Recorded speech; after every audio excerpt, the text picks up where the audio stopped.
Meus queridos, a paz do Senhor Jesus, Pastor Fagner por aqui, muito bem-vindo ao nosso curso de Teologia Simplificada e agora a nossa matéria é a de pregação bíblica. Você que está entrando nessa aula agora, para você é importante a pregação bíblica? Hoje, uma das maiores deficiências da igreja brasileira é a falta de pregação bíblica. Porque muitas pessoas que pregam, que dizem ter o ofício e a aptidão e o chamado de Deus para pregar a palavra, eles não se esforçam de forma alguma para fazer a sua missão ser bem-sucedida. Mas se você está aqui, com certeza você tem o desejo, você tem a vontade e você tem o chamado de Deus para isso. E aqui não é pretensão nossa ensinar você a pregar, mas ensinar você formas de conhecer as Escrituras, como ler a Bíblia corretamente, como interpretar o texto de forma adequada, mas fique tranquilo que nós vamos fazer isso de forma simplificada. Estou com a minha apostila já aqui nas mãos, com certeza você aí já tem a sua, digital ou impressa, e o nosso módulo de número 1 é a introdução à pregação bíblica.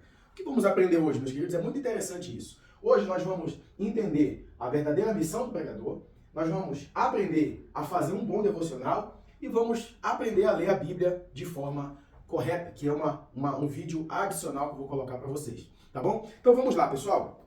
A pregação bíblica é o ato de comunicar a palavra de Deus com fidelidade, clareza e poder, buscando o crescimento espiritual dos ouvintes e a transformação de vidas. Esta apostila tem o objetivo de fornecer uma visão prática e didática da pregação com base nas Escrituras e em técnicas de oratória. E a Bíblia diz em Romanos 10, 14, que é o nosso texto base: como, pois, invocarão aquele em que não creram? E como crerão naquele momento de que não ouviram falar? E como ouvirão se não há quem pregue? Então, a função do pregador, meus queridos, é muito importante. Como alguém vai acreditar se não tem quem pregue? E por isso que você está aqui. Mas nós precisamos agora situar o que é ser um pregador. O que é pregar a palavra de Deus. Isso aqui é uma coisa extraordinária que você precisa saber. Então, um pregador, observe essa imagem aqui. O martelo, quando prega o prego na madeira, você não consegue fixar um prego em uma martelada só. Você tem que dar várias marteladas na cabeça daquele prego para que ele fixe na madeira. Alguém pode até arrancar o prego, mas a marca vai ficar. Então o pregador praticamente é isso. A cada tópico, a cada subtópico, a cada mensagem, cada tema, cada assunto, você está dando uma martelada. Por exemplo, se o assunto, se esse prego aqui for amor, essa pregação, o tema for amor, eu vou dar a primeira martelada dizendo que o amor é essencial. Esse prego vai entrar um pouco. No segundo tópico eu vou dizer que o amor de Deus, ele é por toda a humanidade. Eu vou dar mais uma martelada. O prego vai entrar mais. E a cada tópico que eu vou utilizando, esse prego ele vai fixando até ele entrar totalmente. Isso aqui é pregar. Mas fica uma dúvida. O que é ser um pregador? O pregador é alguém que recebe uma mensagem de Deus e ele tem que levar essa mensagem a um destinatário. Então, observe que a mensagem não é do pregador. A mensagem é de Deus, que tem um endereço para uma pessoa ou algum lugar específico. Por exemplo, Jonas, ele tinha uma mensagem, não era para uma pessoa, era para uma cidade chamada Nínive. Então, a mensagem pode ser particular ou ela pode ser coletiva, mas o que a gente deve frisar é que a mensagem não é do pregador. O pregador, ele é o condutor dessa mensagem. E aí, pregador, chega pertinho aqui. Deus te deu uma mensagem. A mensagem já está dada. Você agora precisa organizar o pensamento e mostrar para os ouvintes que receberão essa mensagem de forma clara. Como que eu, como pregador, posso organizar a mensagem para que as pessoas que estão me ouvindo digam assim: ah, entendi. Essa é a missão do pregador. Se você chegar numa igreja para pregar, falar 1 hora, 2 horas, 3 horas, 4 horas, e quando acabar a pregação, acabar o culto, a pessoa sair dizendo assim: pregou muito, mas eu não entendi o que ele quis dizer. Você foi um fracasso. Digo mais, a pregação, ela é a leitura, explicação e aplicação do texto. E aí nós temos várias formas de pregação, como a temática, a textual, a expositiva e assim por diante. Como que eu posso organizar essa mensagem dentro de uma dessas 3 vertentes para facilitar a compreensão do ouvinte? Então o pregador ele faz isso, ele fixa, ele explica, ele aplica e ele faz a pessoa entender a mensagem de Deus. Agora, se você uma hora fala de amor, outra hora fala de pecado, outra hora fala de justiça, outra hora fala de apocalipse, é uma salada de informação, o seu ouvinte sai mais confuso do que ele chegou. Então você precisa sintetizar isso. Então o pregador, ele é uma pessoa que recebe a mensagem de Deus e vai levar para alguém. Agora eu comparo o pregador com um carteiro. O que o carteiro faz? Observe aqui na imagem que tem um carteiro a pé. O carteiro a pé, ele consegue levar bastante coisa? Consegue, mas está limitado ao peso que ele pode suportar, aquela bolsa que ele carrega. Só que esse carteiro recebe do chefe dele, ele aprende a andar de bicicleta, ele recebe uma bicicleta cargueira. Na bicicleta, o carteiro vai conseguir levar mais bagagem, mais carta, mais mensagem? Sim, porque agora ele tem um instrumento melhor, ele vai mais rápido e ele pode levar mais conteúdo. Só que tirando a carta A, ele vai conseguir pilotar a moto. Observe esse baúzinho aqui. Esse baúzinho consegue levar o dobro do que a bicicleta leva. E sem muito esforço. Ele consegue ir mais longe e mais rápido, porque ele se habilitou com a categoria A. Só que ele não fica satisfeito, ele tira a carta B também. Ele pega uma Kangoo dessa aqui, ou uma Fiorino. Observe que a Fiorino ela leva 10 vezes mais mensagens ou cartas que ele levava na moto. Então, ele se habilitou para a categoria B, agora ele pode dirigir um carro. A autonomia é maior, porque o tanque cabe muito mais gasolina. Ele consegue andar até na chuva, ele pode ir mais longe, ele consegue levar mais bagagem. Só que esse carteiro, que é o pregador, ele não se conforma com a situação atual e ele tira a habilitação D ou E. Agora ele vai dirigir um caminhão 5 tons. Aqui já vai 30 vezes mais do que cabe aqui no carrinho do Sedex. Então ele se habilitou, ele se capacitou, ele fez curso, ele se preparou, ele dedicou um tempo. Agora ele tem muito mais bagagem. Observe que todos esses carteiros aqui são pregadores aqui na nossa ilustração, ok? E eles, de acordo com a dedicação deles, de acordo com a disponibilidade, eles conseguem carregar mais bagagem. Só que esse cara do caminhão não se contentou. Sabe o que ele fez? Fez uma prova da ANAC, fez um curso e agora ele pilota isso daqui, ó. É uma categoria C, é uma categoria para piloto de avião.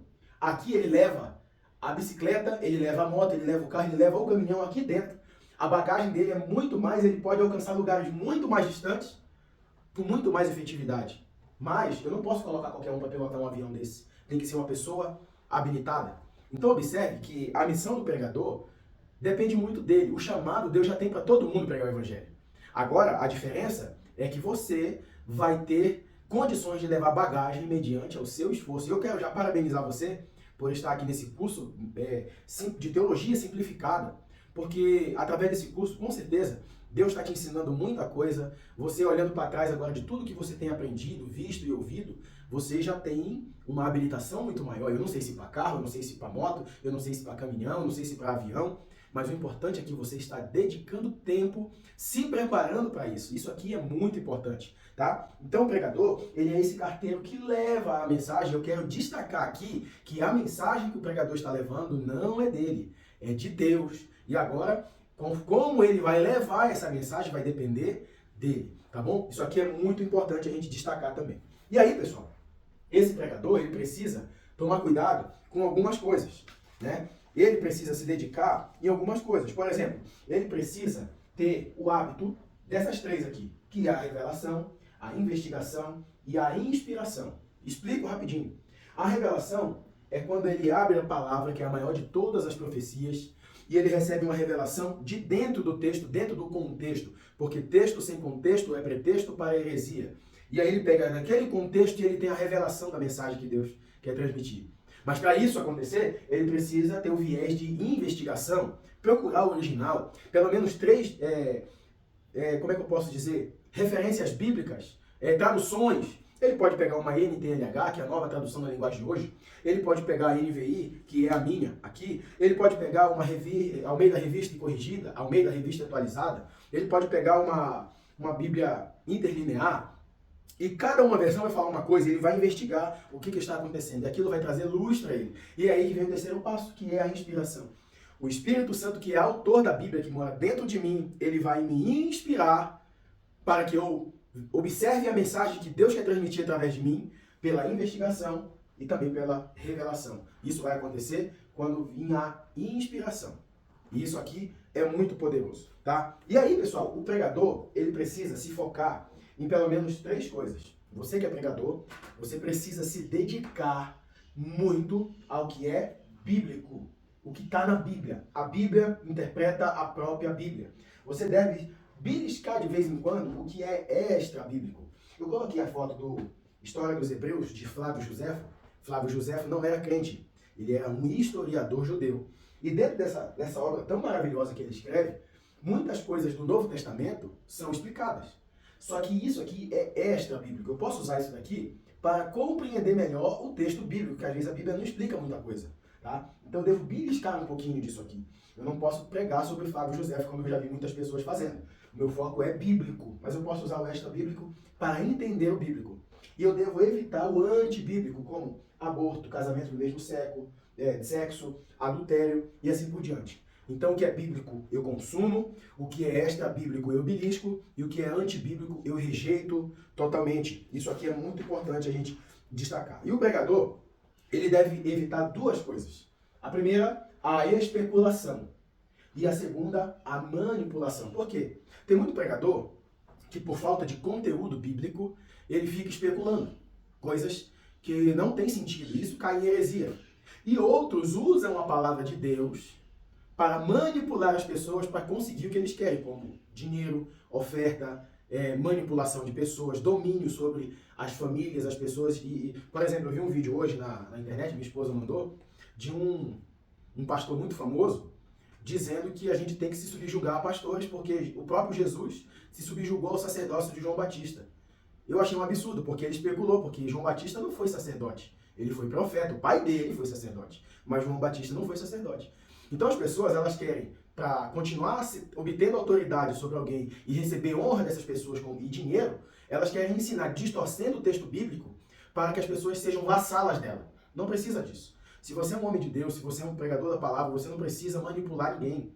Você não precisa fazer esse tipo de coisa. As pessoas vão te honrar porque você é um homem de Deus, detentor da palavra. Não precisa forçar o texto bíblico para manipular as pessoas. Então o pregador, ele precisa evitar a especulação e ele precisa evitar a manipulação. Agora nós vamos observar que o pregador, para ter sucesso, para lograr êxito na sua vida de pregador, ele precisa ter uma vida devocional coerente, concisa, contínua. O pregador precisa se esforçar na sua vida devocional. É isso que nós vamos ver agora. Olha só, o preparo do pregador, pessoal, a formação espiritual e o preparo espiritual é crucial. Lá em 2 Timóteo 2,15 diz o seguinte: procura apresentar-te a Deus aprovado como um obreiro que não tem de que se envergonhar e que maneja bem a palavra da verdade. Isso implica em estudo e práticas contínuas, garantindo que a mensagem seja transmitida com precisão. Também precisa de capacitação. Além da espiritualidade, meus irmãos, o pregador deve buscar conhecimento teológico. É isso que vocês estão fazendo. Lá em Provérbios 4,7 diz o seguinte: a sabedoria é a coisa principal, portanto, adquire sabedoria. Cursos teológicos e leituras aprofundadas ajudam a desenvolver compreensão sólida das Escrituras. Nossas apostilas podem ajudar muito o seu desenvolvimento teológico e o ato de ler faz toda a diferença. E também o pregador ele precisa ler. A leitura constante da Bíblia é indispensável. O Salmo 1, por exemplo, no verso 2, fala sobre o prazer da lei do Senhor. Antes ele tem o seu prazer na lei do Senhor e na sua lei medita de dia e de noite. Isso reflete a importância da meditação diária para uma vida espiritual robusta. Uma leitura ampla também é essencial, porque o pregador amplia os seus horizontes de leitura. Lá em 1 Timóteo capítulo 4, verso 13, diz o seguinte: dedique-se à leitura pública da Escritura, à exortação e ao ensino. Ler comentários bíblicos e obras de teologia pode enriquecer a compreensão e a aplicação das Escrituras Sagradas. Tá? E o principal também, meus irmãos, é a meditação. Meditar na palavra fortalece o pregador. Josué 1,8 nos ensina, abre aspas, medita nele dia e noite, para que você cumpra fielmente tudo o que nele está escrito, fecha aspas. A meditação aprofundada, a compreensão e revela as novas expectativas das Escrituras. E a oração, meus irmãos, a oração é fundamental na vida do pregador. E 1 Tessalonicenses 5,17 nos lembra, orar sem cessar. A oração mantém a conexão com Deus e sustenta o ministério. Agora, voltando aqui para mim, os judeus eles oram 3 vezes ao dia. Os árabes oram 5 vezes ao dia. E o cristão, quantas vezes está em oração por dia? A Bíblia nos ensina que nós devemos orar sem cessar. Billy Graham era um homem muito usado por Deus e quando ele fazia o apelo, milhares de pessoas aceitavam Jesus. Um dia uma repórter perguntou, o senhor deve orar muitas horas todos os dias? Ele falou, não, eu não oro mais do que 15 minutos. Mas também eu não fico 15 minutos sem orar. Então a oração na vida do cristão, ela é constante. Você pode estar lavando louça e orando, você pode estar varrendo a casa e orando, você pode estar deitado no seu quarto e orando, você pode estar no ônibus, ou indo para a faculdade, ou trabalhando na sua empresa, e estar em conexão com Deus continuamente. É isso que a Bíblia quer dizer em orar sem cessar. Mas a oração, meus amigos, está aqui uma ilustração. Ela é como uma cama pesada que você terá que carregar, ou a mesma cama que você deita e descansa. Para algumas pessoas, a oração é uma cama pesada. Toda vez que tem que orar, é um fardo que a pessoa tem que carregar. Ela não tem o costume, ela não tem a mania. E o pregador precisa ter o hábito de orar. Orar, diz o meu antigo pastor Sérgio Fernandes, que a oração é um diálogo entre duas pessoas que se amam. Então tem gente que a oração para ele é um fardo, é um peso. Já as pessoas que entendem o valor que tem a oração na sua vida cristã, em vez dela carregar essa cama pesada, ela vai deitar nessa cama e descansar. Qual é a sua posição? Para você que está assistindo essa videoaula, a oração é um fardo que você carrega como uma cama pesada? Ou para você a oração é a mesma cama pesada, mas agora você, em vez de carregar, você deita e descansa nela? Qual é a sua resposta para isso? Tá? Spurgeon chega a dizer o seguinte: se temos um coração para orar, Deus tem um ouvido para ouvir e uma mão para agir. Ou seja, a oração do justo pode muito ter seus efeitos. Mais uma frase: há 3 formas de conhecermos a Deus: a Bíblia, a oração e a dor. Qual você prefere? Tem como você conhecer a Deus através da Bíblia, através da oração e através da dor. E infelizmente, muitas pessoas têm conhecido a Deus através da dor. Poderia ter usado o caminho da oração e da Bíblia. Tá? Então é muito importante isso. Outra frase: o hábito de falar com Deus influencia diretamente na forma com que eu falo com as pessoas. Quem tem a prerrogativa, o costume de estar constantemente em oração, o seu espírito fica brando, o seu espírito fica tranquilo. A pessoa que fala que é de oração, que é do manto, que é do reteté, mas trata as pessoas asperamente, grosseiramente, não demonstra o fruto do espírito nela, dificilmente essa pessoa ora, tá? Ou finge só que ora. Mas quem realmente tem o hábito de falar com Deus em oração, esse hábito impacta diretamente na forma com que eu falo com as pessoas. Isso aqui é muito extraordinário, tá? E uma outra frase para você refletir: perguntaram uma vez para um sábio: o que é mais importante, ler a Bíblia ou orar? E ele respondeu com outra pergunta: qual é o mais importante para o passarinho? A asa direita ou a asa esquerda? A pessoa disse: as duas. Ele falou: então, para o cristão, a oração e a Bíblia são importantes, porque sem uma delas, o cristão não pode voar. E o pregador precisa ter esse viés, essa dedicação à oração. E o mais importante de tudo, queridos, a vida familiar do pregador. Tá? 1 Timóteo 3, 4 e 5 fala que ele deve governar bem a sua própria família, tendo os filhos em sujeição com toda dignidade. Então hoje nós vivemos dias de pessoas que são um sucesso na igreja, mas um fracasso em casa. Deixam a família míngua, mas cuidam muito da igreja. O meu serviço na igreja só vai ser satisfatório e só vai ter sentido se a minha vida e meu compromisso dentro da minha casa, com a minha esposa, com o seu marido, com os seus filhos, estiverem em dia. Então tem gente que na igreja é uma bênção, mas em casa é um satanás. A gente precisa tomar cuidado com isso. E hoje, dentro desses dias evangélicos de hipocrisia, as pessoas são muito boas na igreja, fazem de tudo, só que em casa deixam a desejar. Evangelho é gente cuidando de gente. Isso é muito importante. E o outro passo, pessoal, é a vida social do pregador.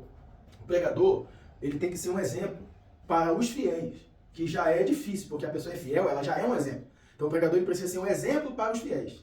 Agora, na vida de sociedade, como que você é conhecido no seu trabalho, por exemplo?